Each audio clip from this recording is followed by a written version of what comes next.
Hello, everyone. I could tell you what happened for whatever it's worth. All right, what the heck? I'll tell you. Um, I am. How can I put this? I messed up. I just flat out messed up. Somewhere in this, I have that other screen for, you know, it's. Anyway, here we go. Good evening. I'm sorry that I'm late. Actually, I was on before, and I was on at 7. I was here talking. I am not lying to you. I was not on Google, but I was on the telecall. Yes, I was. Um, and I had the mute button off on the teleconference switchboard, but for whatever reason, I had it on my phone. And so again, I'm here. And those of you that are here, just forgive me. Like I said earlier during the presentation, we're going to review chapters 6 and 7 as well as go into 8. I'm just going to leave this video up. Usually I take them down, but I might leave it up. First of all, let's go into the treatment prayer.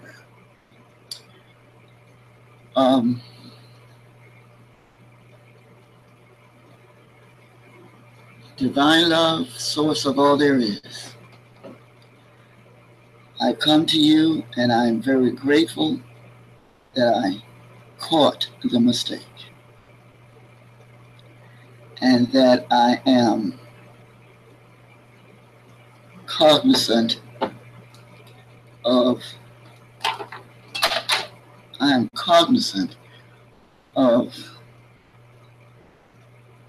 my growth experiences.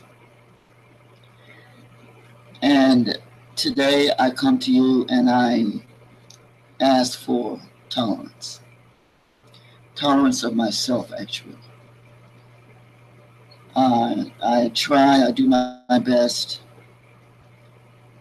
And I think maybe because I multitask. But the bottom line is higher power.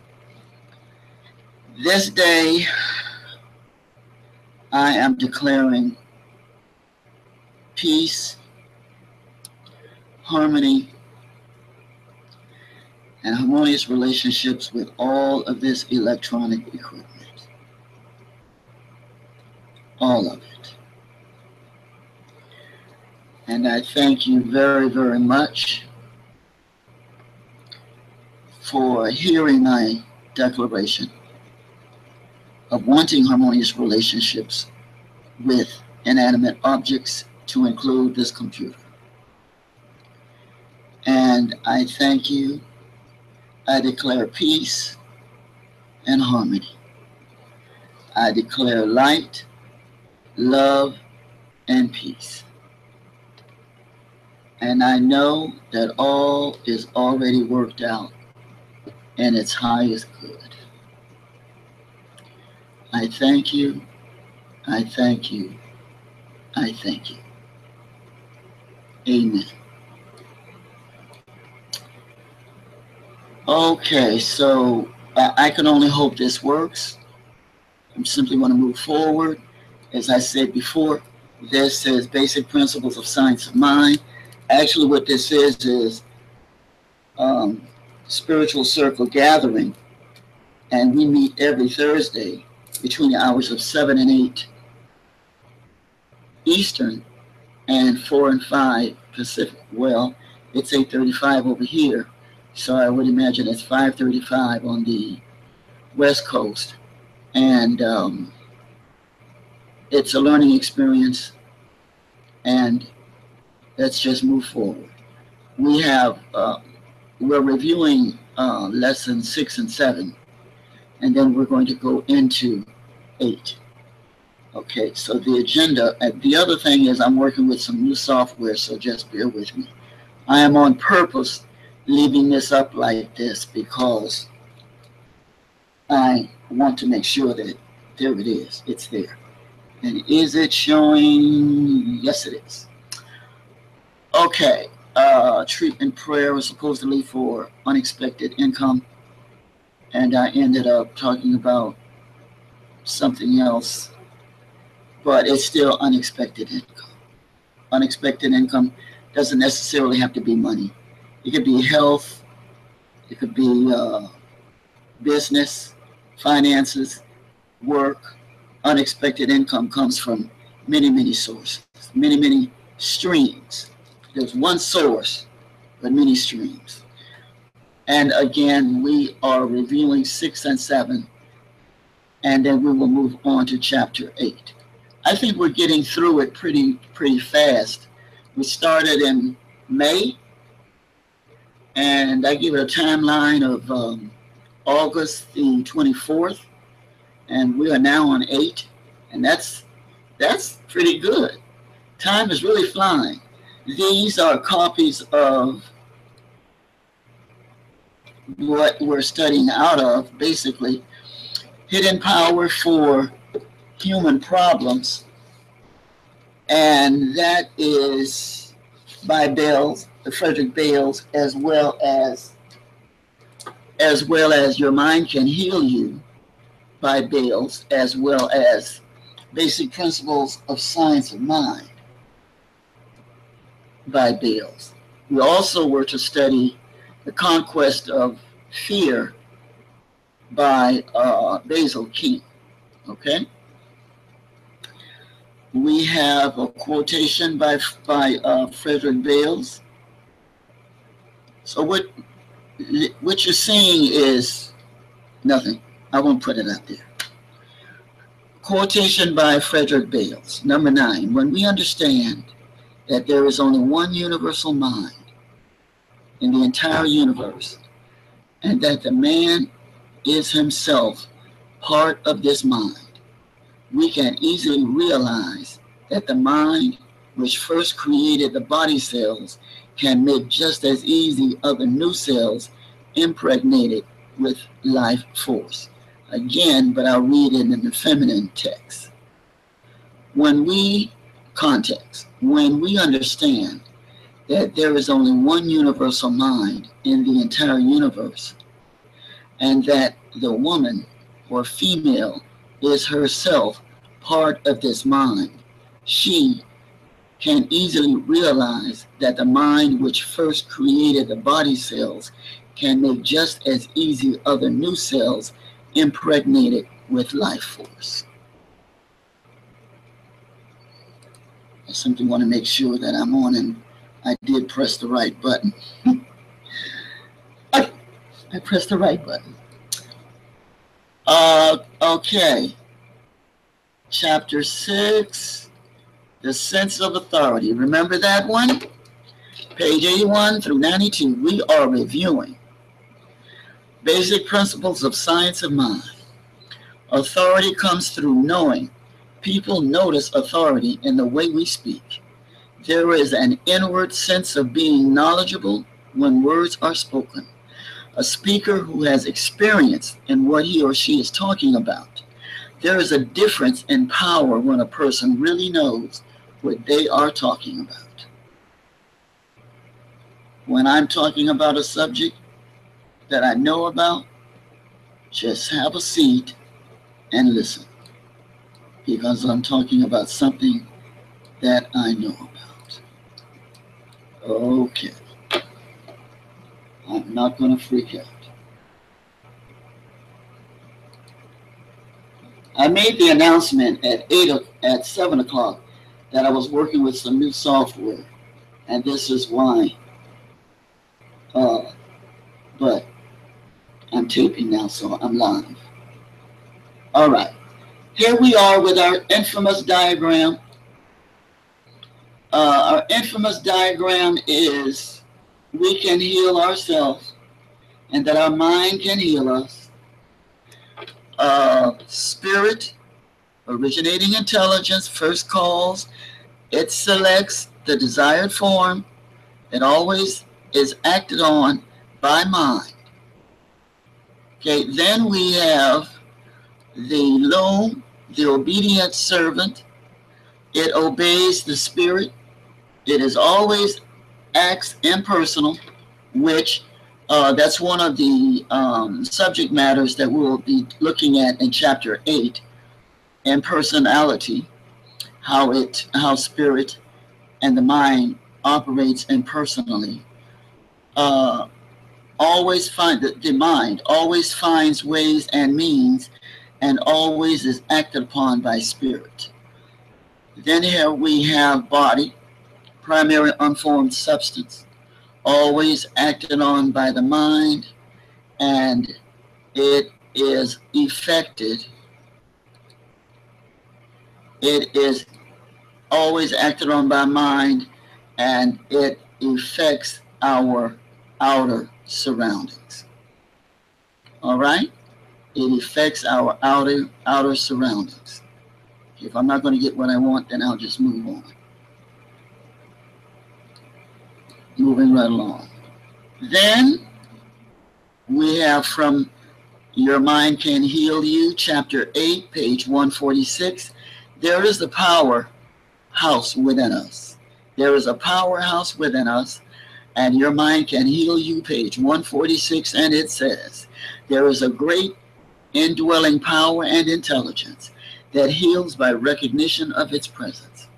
The purpose of the practitioner is to recognize the presence of this concept, draw it through her or his mind until it becomes a living reality, and recognize its operation. The practitioner is to know that they are one with God. They are to speak with authority of what they know to be the truth. That they know that they are one with God, and speak authority of what you know and what you have seen. There is a great indwelling power that heals through the recognition of its presence. We're still on chapter 6.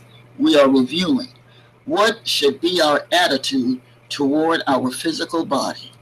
Page 141, hidden power for human problems. The body is biased toward health. Infinite is always working towards a balanced perfection. God is always trying to express at the highest level. What extremes of thought defeat attempts to heal? What extremes of thought defeat attempts to heal? Page 85, the word but. The word but reflects self-doubt. The word but seems to say, well, you've given yourself excuses for not following through. Oh, I would go downtown, but. Or I would buy that house, but.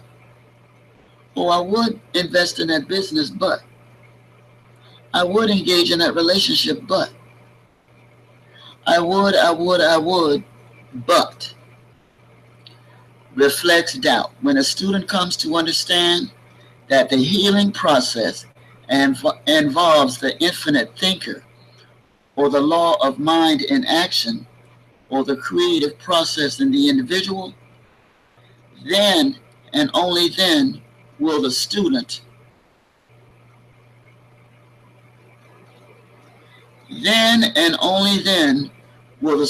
begin to have self-confidence and have conviction within themselves, quite frankly. And if I haven't learned how to do this by now, after all the reading I've done, then with all the reading and the studying I've done, I ought to be able to answer these questions on my own. Understand that the student is dealing with absolute power and wisdom that always accomplishes. There is a diagram on page 55 of Basic Principles of Science of Mind. Okay, so it's about working with the conviction.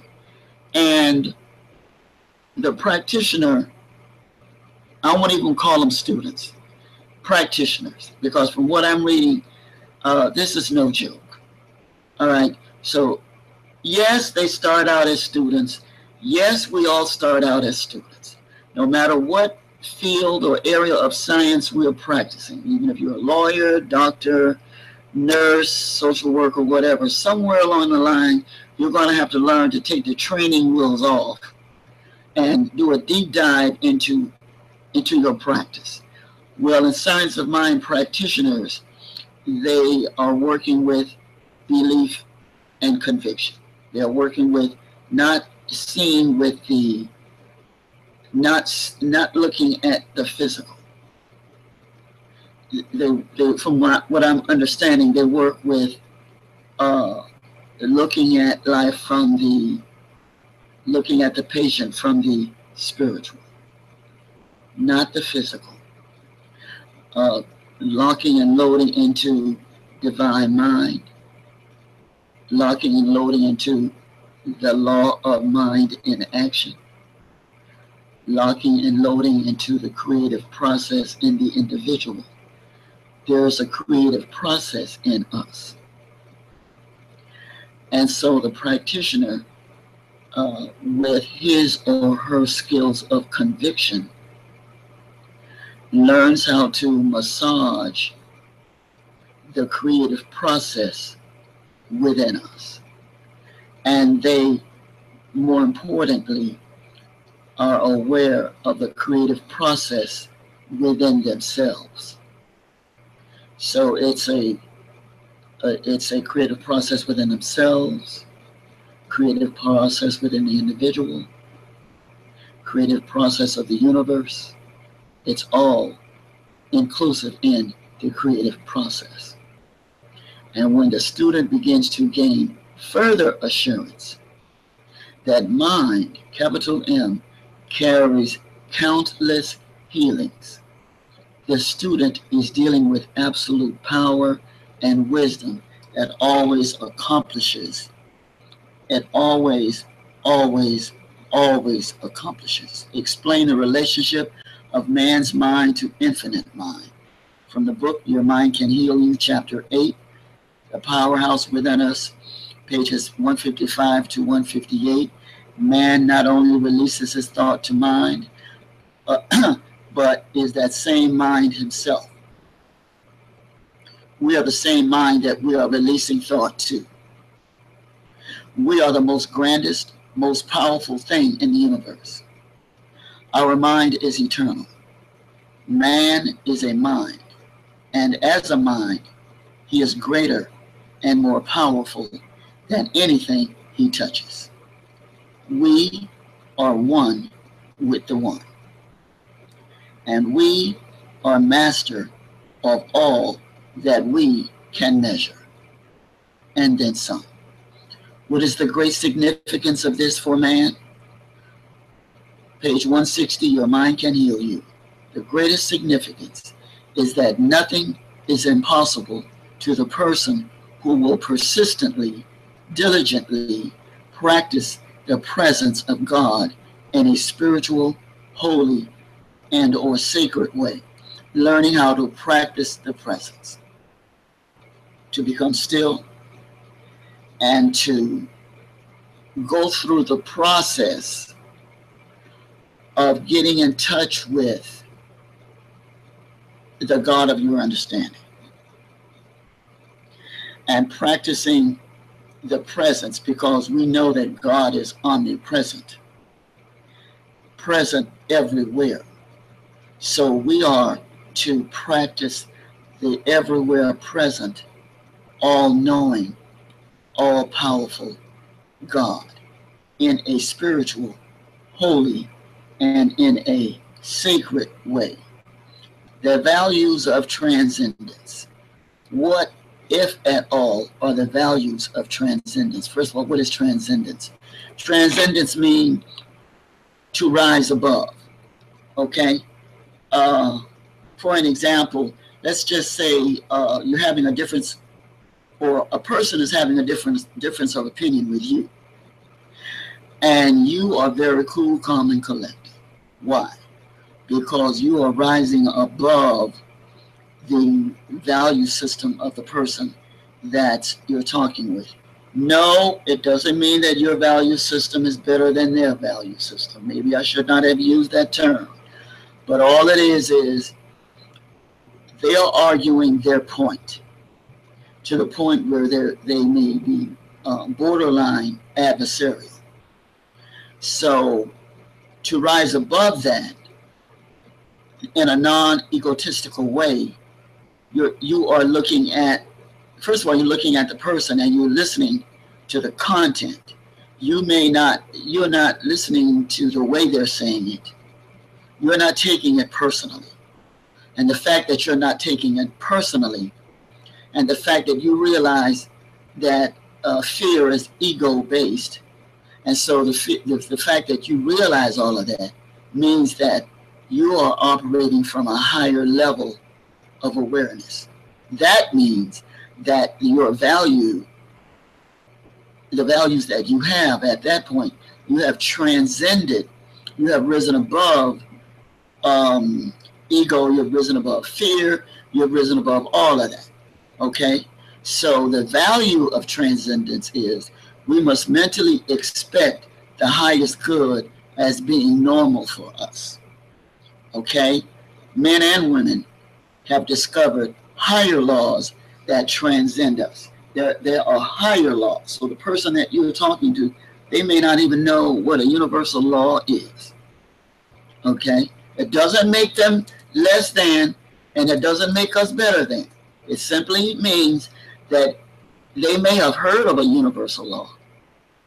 And so we may very well be the only example of practicing transcendence that the person will ever see. And let's just say hypothetically that we are talking to someone that is in New Thought, and that we are speaking with someone that has heard of the term transcendence. And they may be familiar with all there is. But to see it in action is another story.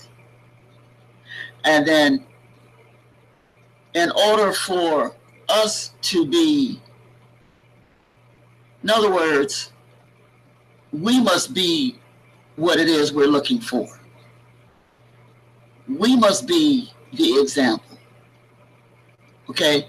Many are called, few are chosen, we're the chosen. We either are the chosen or we chose to be chosen on some level. So part of being chosen is the ability to rise above, to transcend. Okay. Authority comes through knowing. Knowing what? The student must know that they are the medium or the agent for which healing takes place. Remember, the person with experience in what he or she is talking about can and will speak through authority, conviction, certainty, experience. That is page 52. Study that diagram on page 52 and the basic principles of science of mind. Moving right along. Gaining a sense of authority in treatment. Gaining a sense of authority in treatment. I can do all things. Come on. Harmonious relationships with all things. Techniques can be learned. Techniques are acquired or obtained through learning. They must have knowledge, power, and conviction of their ability. Consciousness is a matter of growth in cultivation, nurturing, and maturity of certain inward attitudes about yourself, such as developing your sense of authority. What is the difference? Oh, goodness. What is the difference between technique? No, I didn't go all the way. Just bear with me, ladies and gentlemen.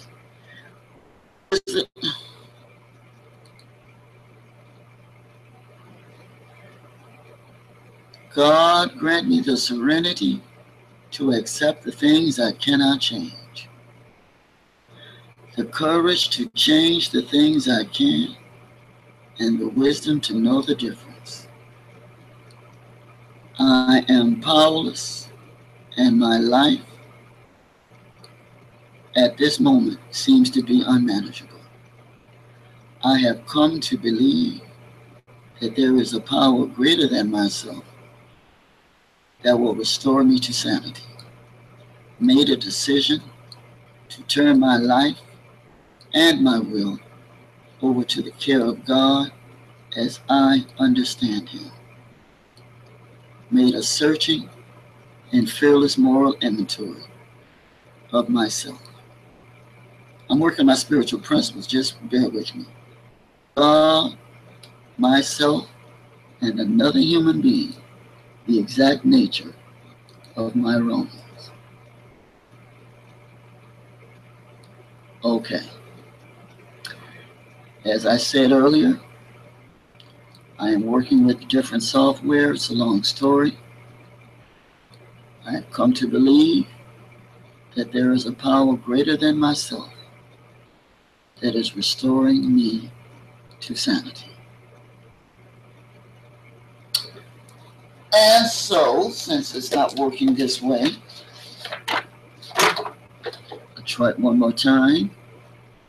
And if not, then I'll just turn the camera on me and keep it moving.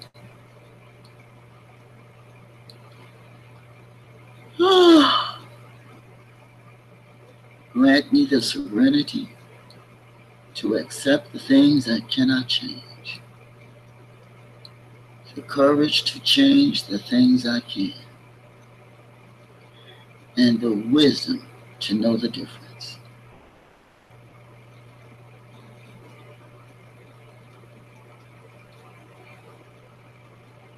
And the wisdom to know the difference. Okay, you know what? Let's go with chapter 7. Would you mind? Okay. Chapter 7. The technique of treatment. The technique of treatment. What does the practitioner work with? The practitioner works with the belief or conviction that all persons are part of the infinite creativeness. Okay. Power flows to the focus of attention. The practitioner works with attention. They work with the power which flows through the focus of their attention. What does that mean? Well, according to Bailes, And Your Mind Can Heal You, page 155 to 158, it means that when we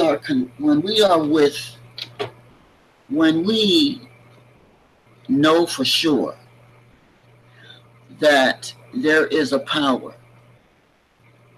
that is greater than us.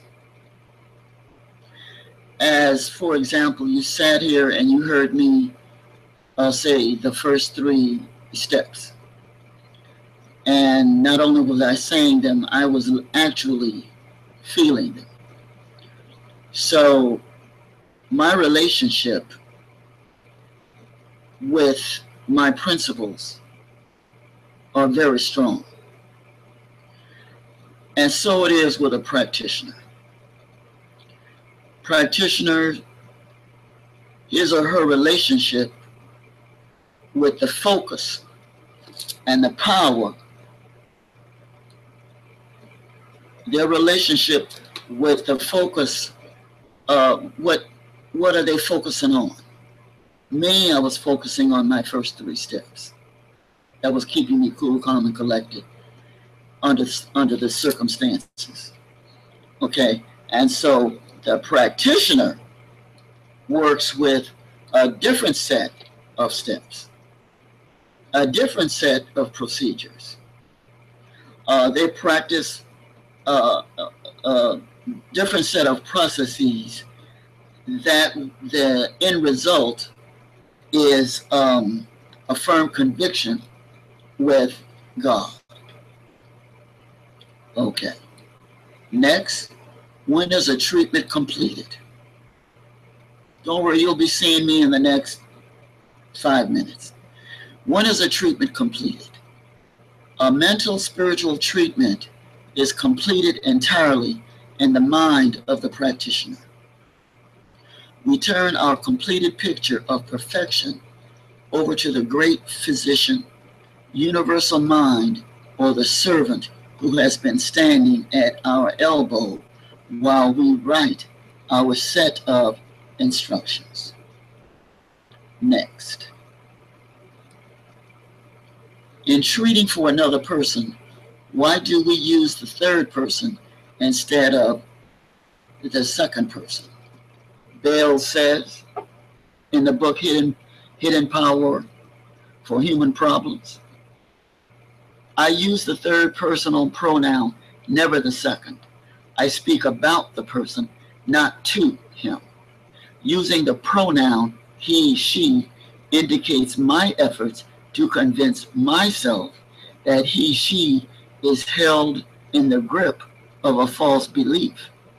I have formed a picture of the truth about the person.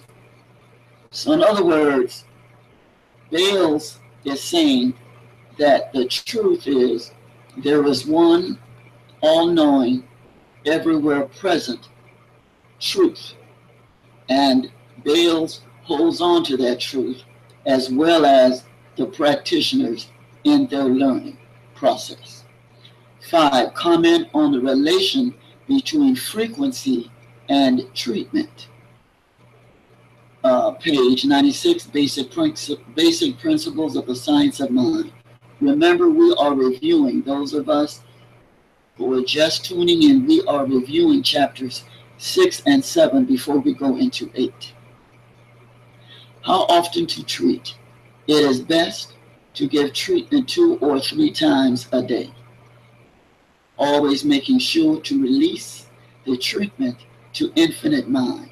If we find ourselves coming back too often to treat again, it is a sign that we have not and completely released it.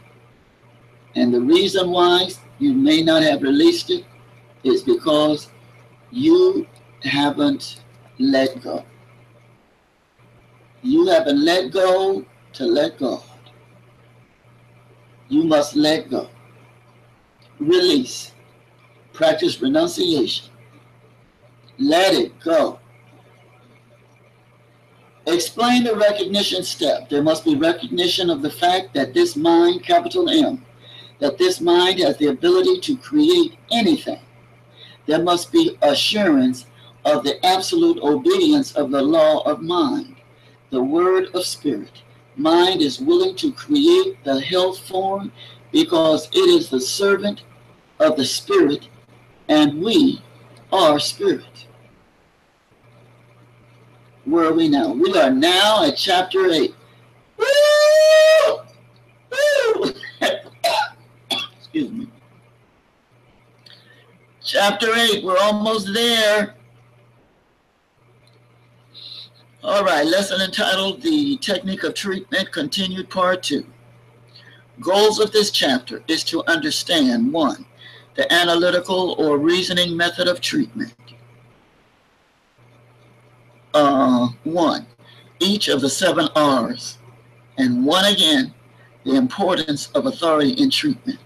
There is only one, so they're all one. Study helps. Collateral reading, man, did we have a lot of it this time. We had Help Answer Your Own Prayers. That is a book. That is not a chapter. By Frederick Bailes. Next, Hidden Power for Human Problems, chapter 12. Next, Your Mind Can Heal You. All of these are by Frederick Bailes. Your Mind Can Heal You, chapter 5. It doesn't matter what edition, chapter 5. And of course, standing ovation by Basil King, The Conquest of Fear. Did you read it? It's yes or no. Did you read at least a paragraph per chapter? Anytime you're going to read a paragraph, this works for me. If I'm going to read a paragraph per chapter, I read the last sentence of the first paragraph. I read the first two sentences of the second paragraph. I read the whole third paragraph.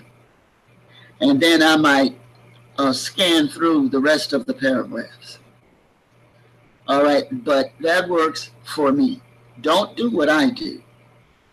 You do what works for you. Number one, what is meant by God as impersonal principle?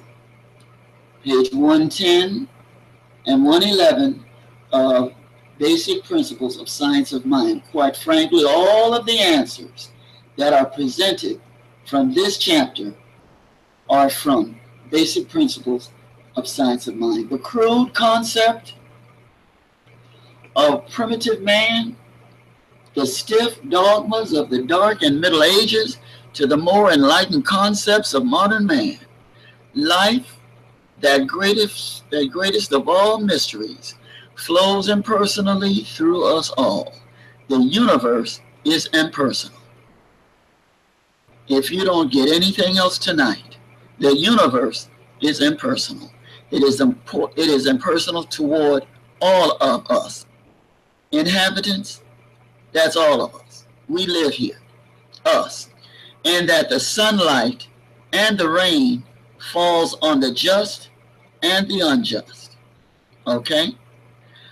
The earth will respond to anyone's cultivation. In like manner, the streams of consciousness or the rivers of awareness will be quite the rivers of awareness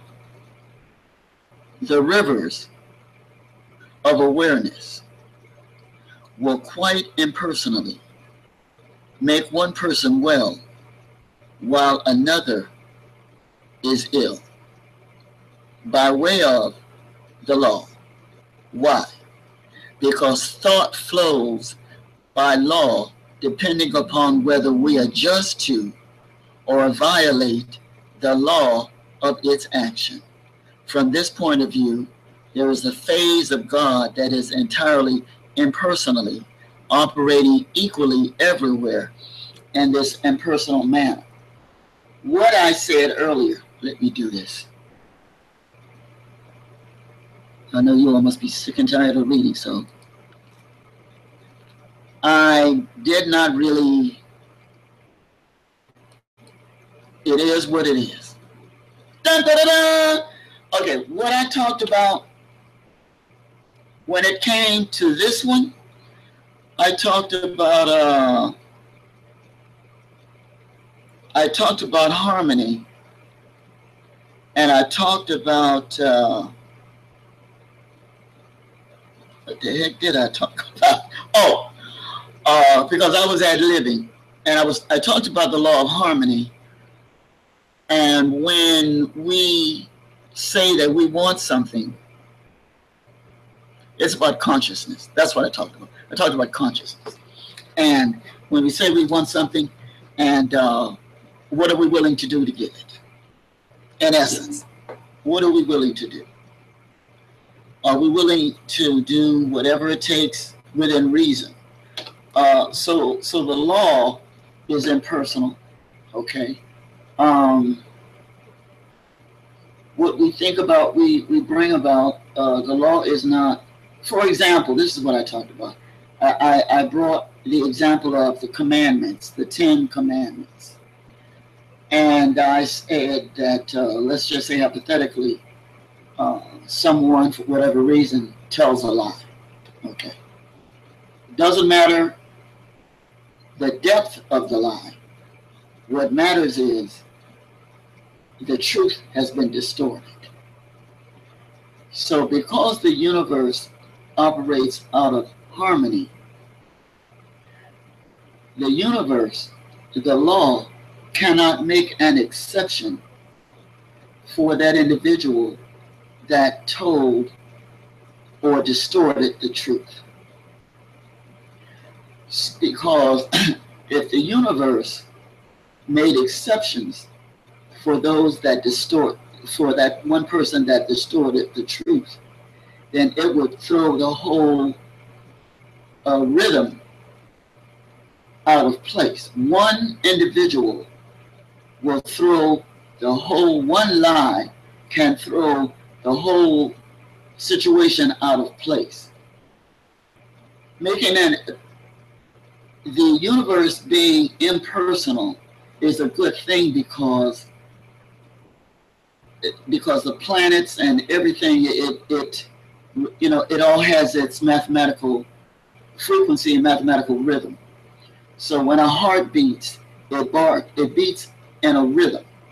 So when a person lies, then it throws everything out of their own personal rhythm. Well, if we break a commandment, for example, then the universal law cannot make an exception for that person, because if it did, then it would make it a personal universe. It would not be impersonal, it would be personal. Therefore, it would make an exception for one person.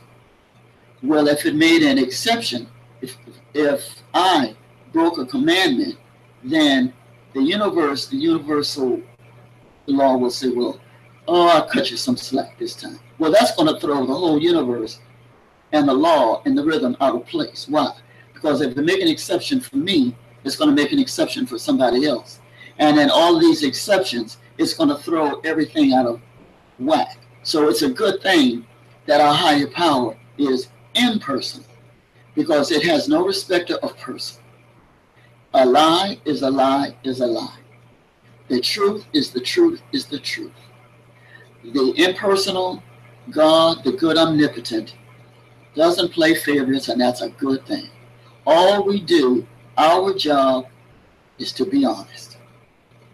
We know what the rules are, and to stay in our lane. Stay in our lane and be honest. It's clear. I mean, this is not difficult. I say this every week, that this is not difficult. Do some of you pay attention? Some of you are paying attention. Based upon the emails that I'm getting, I am getting better. I'm getting better as a spiritual person. When I say I'm getting better, I'm getting better. These lessons from this book, the chapters, I'm much more aware of myself. I'm much more aware of what I do and what I say. And I'm much more aware of my thinking and what I think about. And good miracles, what I am calling miracles, different events that I've wanted to happen for many years, is happening. Don't even ask me, because I'm not going to tell you. I'm going to practice the law of silence. There's another word. I'm going to practice the law of broadcast. I'm not saying a word. But just know that this book, practicing the principles out of this book, right here, Basic Principles of Science of Mind, practicing the principles out of that book. Wait!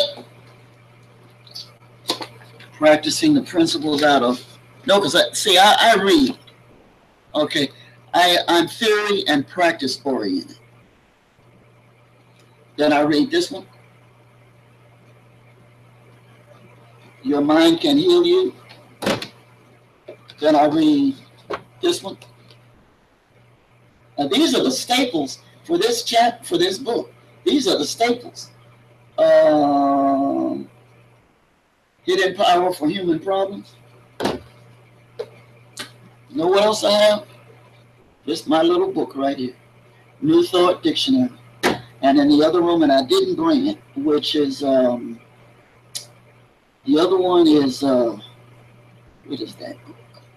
It's not the Main Science of Mind book. The Magic of Belief. I went and bought the book. I bought it. Study to show yourself approved. All right. Now that I know what I'm doing, I will go back to the screen sharing.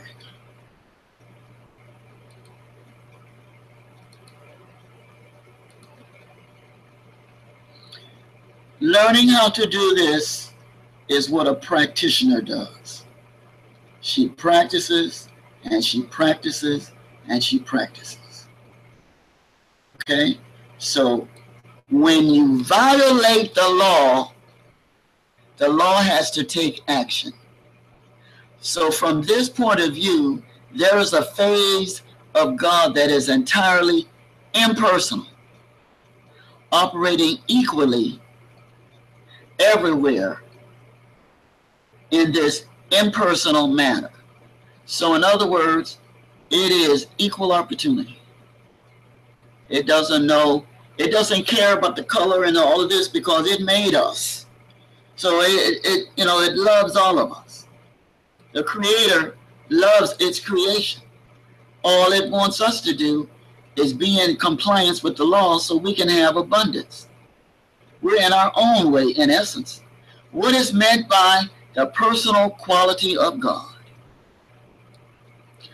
Well, the personal quality of God, we have an instinct for God that impels to forever find our way back into union with the infinite. The original search is that of the infinite for union with us. And our search is our unconscious response to God's nudging for us to be closer with Him. Again, the original search is that the infinite for union with us, and our search is our unconscious response to God's nudging of us.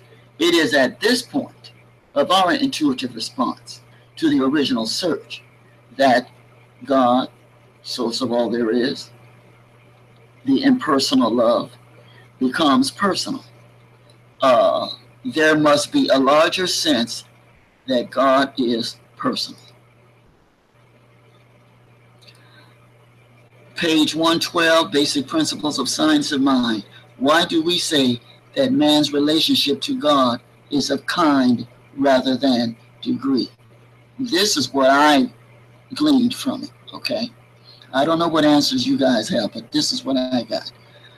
When one is filled with hate and prejudice, what kind or type of relationship can they establish with their higher power? To what degree or level of understanding would they have of self and others? It is impossible to establish the kind of relationship with creative law that springs forth from a fount or fountain of love source.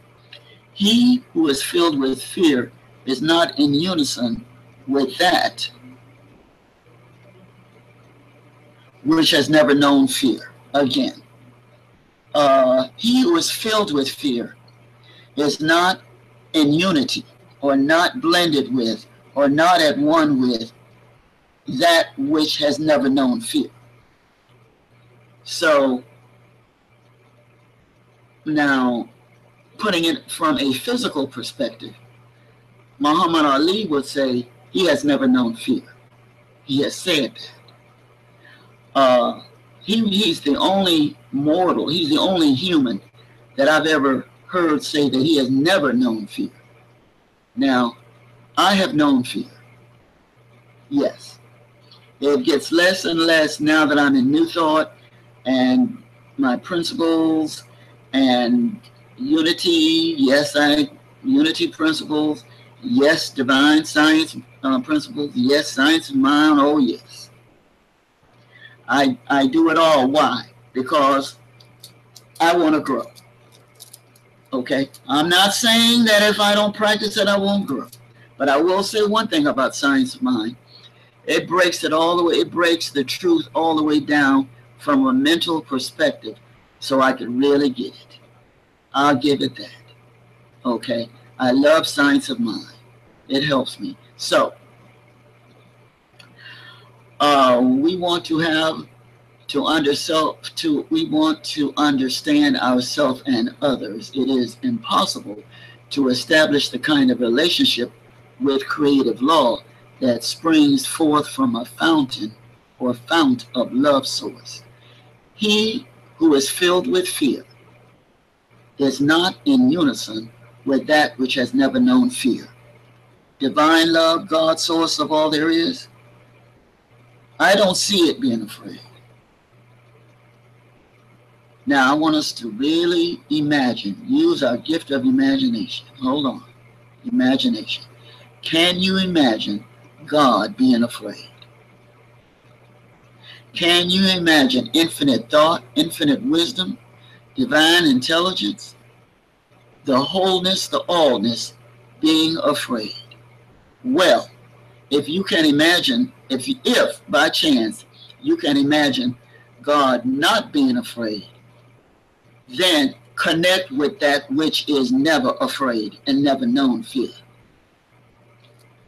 God is the great mystery. That relationship is that of a union of kind rather than degree. The relationship with that which has never known fear.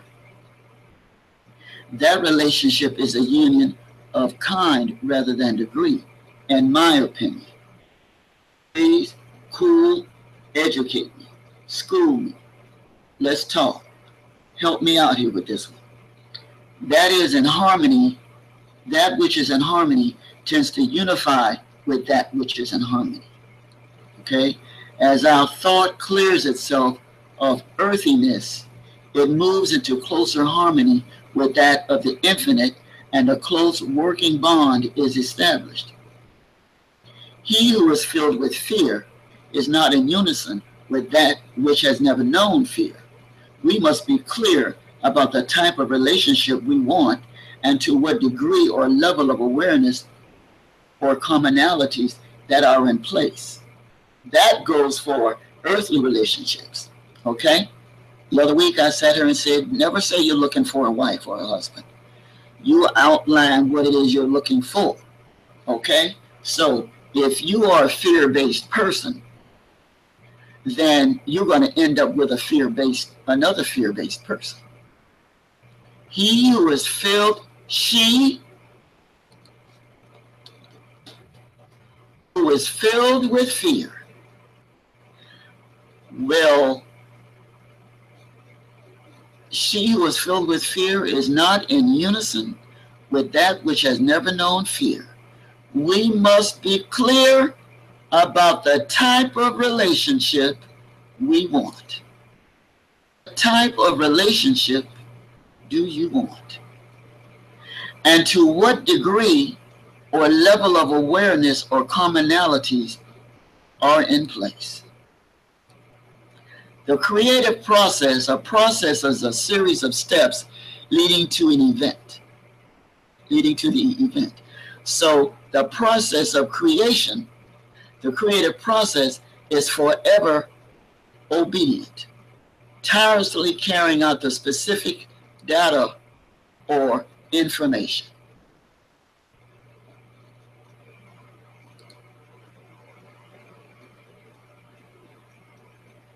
Let's see if it shows up. I copied something earlier, and it'll show up. In the meantime, there it is. That which is in unison, okay? Are you in unison with spirit? Are you in unison with originating intelligence, first cause? Because if you are in unison with that, that means that you're on the same page with your thinking. Okay? You're on the same page. So, if you are in unison with spirit, then that means that the obedient servant is in unison with spirit as well. It had best be, because its job is to deliver. You order a pizza, the pizza's on its way. When the pizza gets here, we sit and eat. What kind of pizza do you want? Okay, the pizza's being delivered. When the pizza's delivered, we sit and eat. This is not difficult, people. Okay? I try to break it all the way down where you will get this. Moving right along. This software that I'm using, I get to that last. Okay, we talked about the fear-based individual. We talked about that. We talked about the mind and the loon. We talked about that. You know, we can never talk too much about the mind and the loon. We can never talk too much about it. Everything starts with a thought. Why is the release step so important? Page 115 and 116. This is the step where doubt has been replaced by a firm conviction. Creative mind is the only agency in the universe that can transform thought into things. Creative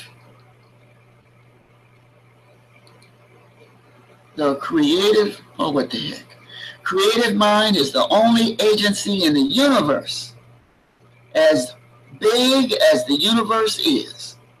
Creative mind is the only agency that can transform thought into things. It is not a question of how much mental force the practitioner can generate or force their mental pattern over a great distance. The secret of healing lies with the completeness of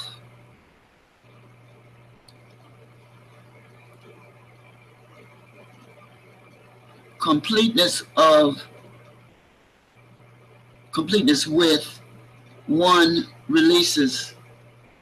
The secret of healing lies in the completeness with which one releases his or her thought and word to the river of mind.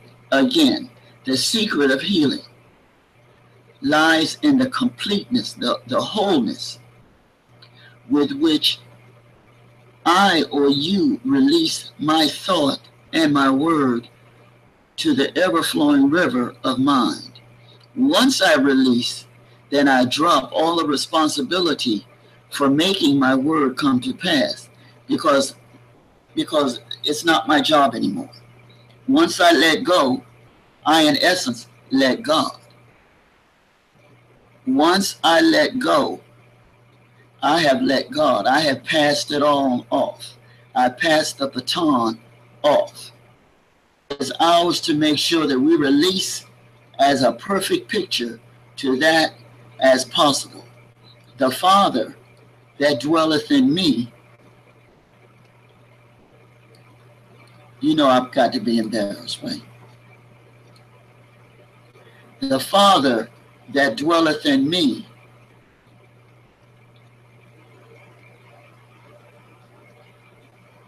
This is so embarrassing. You know what?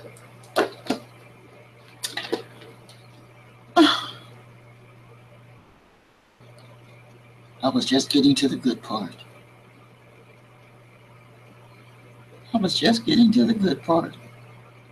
I think it's here. The Father that dwelleth in me, he doeth the works. Okay, so the responsibility belongs to mind. Ours is to make sure that we release. Okay, we let go and we let God, because the Father that lives in me does the work. The obedient servant does the work. Okay, and I know whom I have believed and am persuaded that God is able. God is able to keep that which I have committed unto him against that day of manifestation. So I've turned it over. I don't have any qualms at all about anything. Next is, what is the purpose of the rejoicing step? Page 116. We give thanks as soon as we have released our word to the infinite. This is giving substance to things hoped for, evidence to things not seen. We give thanks because we know we shall receive. The next one is, instead of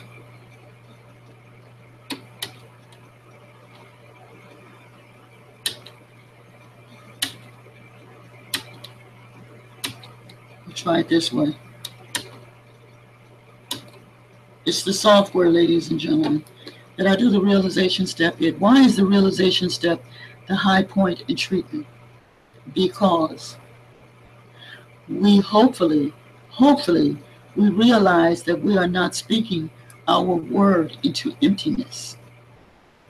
A void is something it's empty space. It's just empty. There's nothing there. It's like looking up at the sky and you're just talking to the sky. Okay? Which is nothing wrong with talking to the sky if that's your belief system. Everything within us is our deepest self now gives the okay to ascend to the declarations we are quietly making. We are making declarations. We're not begging. We're not pleading. We're not saying, oh, please give me this. No. We are declaring our oneness with God. And we are declaring that which we see, which is healthy, whole, and complete, is the direct image of God. And because we know that God is infinite perfection, then we are declaring quietly, making regarding the infinite perfection, which is spreading in, it is spreading around, and it is spreading through the patient's body, the patient's business, and the patient's home. And when we are sure, once you have studied to show yourself approved, then you can let go. Okay? Let go and let God.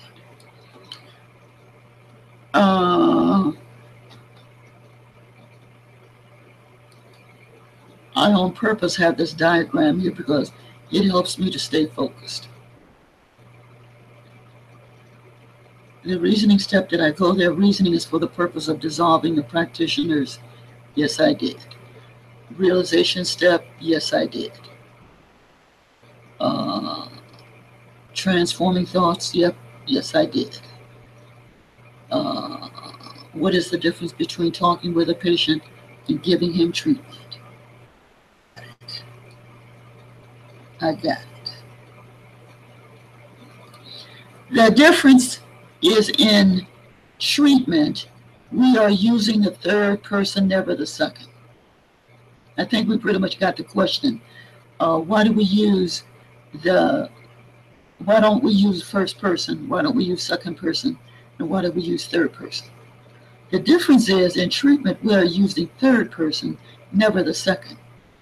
We talk about the patient, not to the patient. What we say to the patient during a conversation is not a treatment. What we say about the patient when he is not with us, that is the treatment. Take your time and read. I needed to drink some water.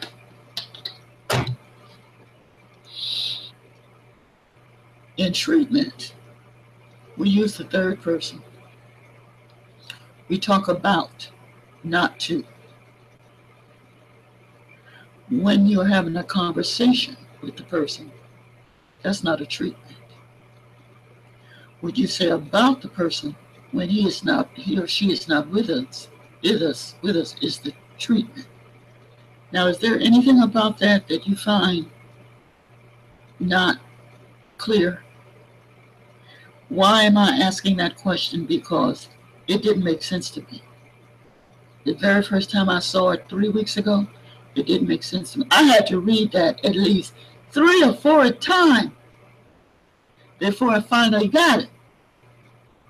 Okay? And sometimes I may come across something where I may have to read it 5 or 6 times. So I'm not going to beat myself up. I am gaining my own understanding. In all my getting, I gain understanding. Instead of petitioning in a treatment, what do? According to page 117, we make declarations and assertions about the patient. Affirm that the patient is already perfect in the eyes of the infinite, that the patient is free from false belief, that the body and the patient's whole affairs are now manifesting his or her changed belief.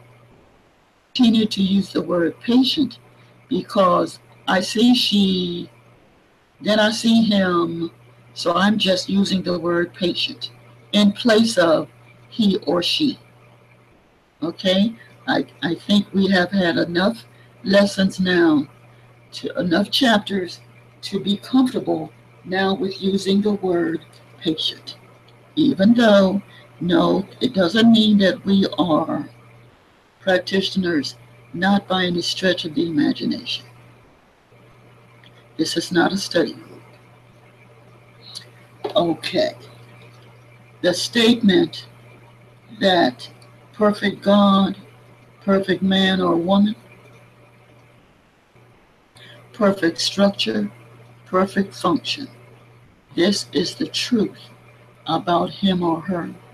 This is the truth about the patient at every moment.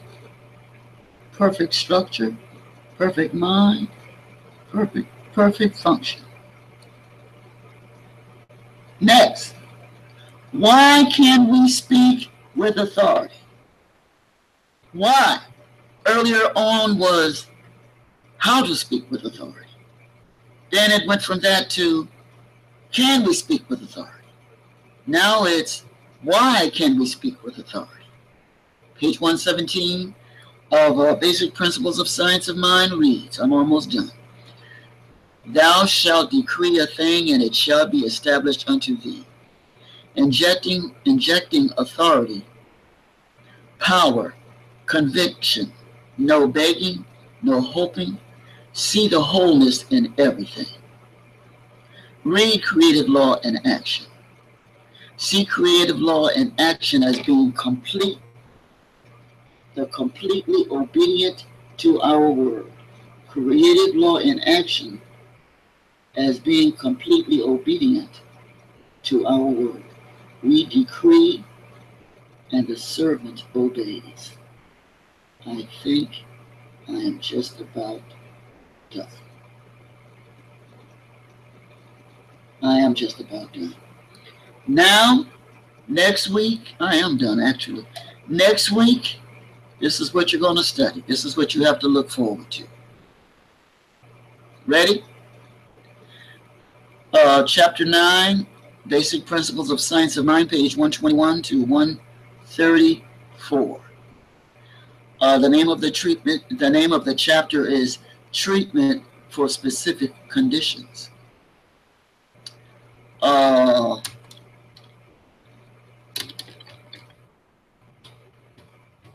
We can do it, honey. I'm doing it. Heck with it. I'll read it to you. Let me come back over here. Let me come back over here. Okay, chapter 9. This is what you have to look forward to. You're going to be looking forward to reading Frederick Bailes, The Healing Power of Balanced Emotion. That we've never read that one before. Well, it's never been a signed reading before. I can't say you've never read it before. You may have. With that, that's a book. Healing Power for Balanced Emotions. The other one is Hidden Power for Human Problems, chapters 4, 6, and 7. Okay, you're going to read chapters 4 and chapter 6 and chapter 7. Yep, then there's more. Ralph Waldo Trine. Now, him I like. I like his style of writing. Him and Troward, I like his style. But now, Ralph Waldo Trine, In Tune with the Infinite, and that's chapter 4 and 9. That I will read without question. I will read. As a matter of fact, I may have that. Okay, so that's chapter 9. Are there any questions? This is awesome. Woo! At 6 o'clock, I had a presentation. It went well. From 6:30 to 7, I prepared for the 7 o'clock presentation at area code 712-432-3066. I pressed release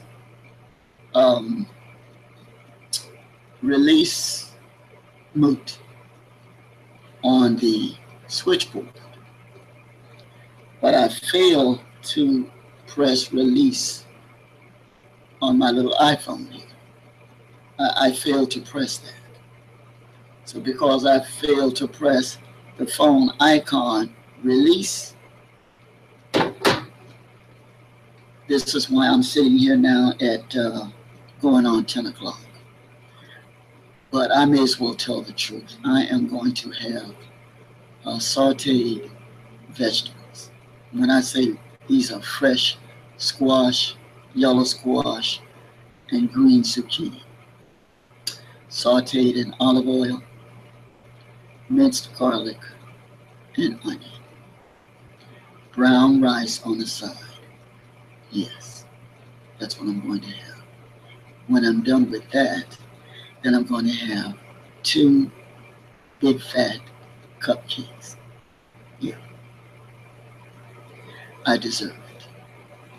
After everything that I've gone through since 6 p.m., no, since 7 p.m., I deserve it.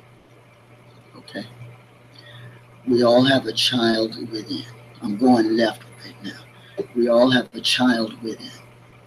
And the little girl wants to come out and play. The id wants to come out and play. Therefore, she will come out and play. I am going to eat just precisely what I am going to eat. Are there any questions before I move forward?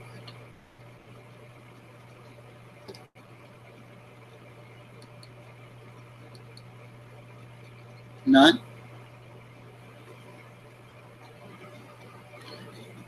Having all of that said, the light of God surrounds us. The love of God enfolds us. The power of God protects us. And the presence of God watches over us. Wherever we are. Wherever we are, God is. This is so, and so it is. Thank you, and good night.